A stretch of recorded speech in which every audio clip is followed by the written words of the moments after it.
Hello, नमस्ते। कैसे आप सब? आज की हमारी कहानी है ऑपरेशन। शुरू करने से पहले please do subscribe my channel. चलिए दोस्तों, कहानी शुरू करते हैं। अरे दामाद जी, तरुण जी, ऐसे कैसे ले जा सकते हैं आप तन्वी को? अभी उसकी डिलीवरी हुए 1 महीना ही हुआ है। उसका ऑपरेशन हुआ है। डॉक्टर ने उसे 3 महीने तक रेस्ट करने को कहा है। अभी तो उसे टाँकों में दर्द होता है और वहाँ पर ले जाकर आप उसे काम पर लगा दोगे, सविता जी ने तरुण से कहा। तब तरुण बोला, अरे मम्मी जी, ऐसा किसने कहा आपसे? कोई काम नहीं करेगी तन्वी। फिर सविता जी बोलिए, देखिए दामाद जी, अगर बाद में कोई दिक्कत हुई तो मुझे मत कहना। तब तरुण बोला, कोई दिक्कत नहीं होगी मम्मी जी, आप परेशान मत होइए। दरअसल सविता जी की बेटी तन्वी को ऑपरेशन से बेटा हुआ है। अभी 1 महीने पहले उसकी डिलीवरी मायके में हुई थी और आज उसका पति तरुण अपनी पत्नी और बेटे को लेने आया है। तभी सविता जी ने उससे ये सब बातें कही। सविता जी के 2 बच्चे हैं, बेटी तन्वी और बेटा रोहित, और बहू सौम्या और 6 महीने का पोता राजवीर। सविता जी अपने बेटे बहू के साथ रहती है। उनके पति का देहांत हो चुका है। खैर, फिर तरुण के जिद करने पर सविता जी तन्वी को भेजने को तैयार हुई। फिर खाना वाना खाकर जब तन्वी जाने लगी, तब फिर सविता जी बोली, देखिए दामाद जी, तन्वी को अभी आराम की ज़रूरत है, तो उससे काम मत करवाना। अभी 1 महीना ही हुआ है उसकी डिलीवरी हुए। उसका पूरा ध्यान रखना और बच्चे को संभालने में भी उसकी मदद करना। अभी उसके टाँकों में दर्द होता है।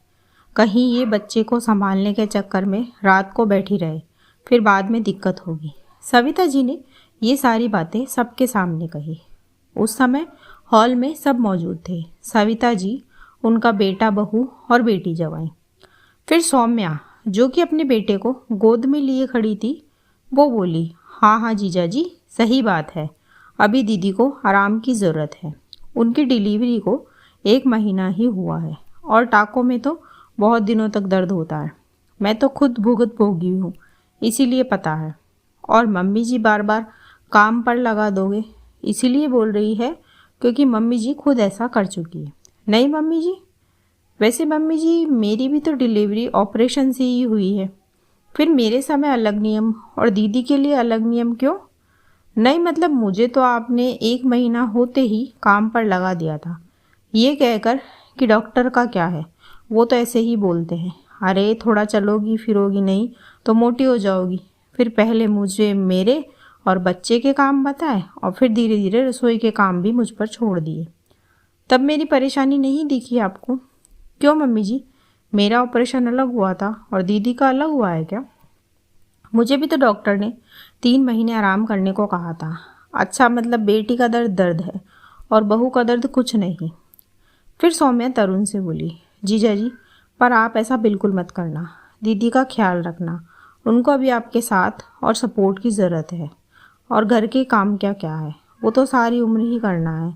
पर एक बार शरीर खराब हुआ तो फिर दोबारा उसे सुधारना मुश्किल हो जाएगा। बोलकर सौम्या वहाँ से चली गई और सविता जी शर्मिंदा हो गई। दोस्तों, सौम्या ने सही कहा या नहीं? इसी सवाल के साथ कहानी यहीं ख़त्म होती है। कहानी आपको कैसी लगी मुझे कमेंट बॉक्स में ज़रूर बताएं। ऐसी ही और कहानियाँ सुनने के लिए मेरे चैनल KNYK हिंदी कहानियाँ को सब्सक्राइब ज़रूर करें। थैंक यू सो मच दोस्तों, thanks for watching. Do like, share and subscribe my channel.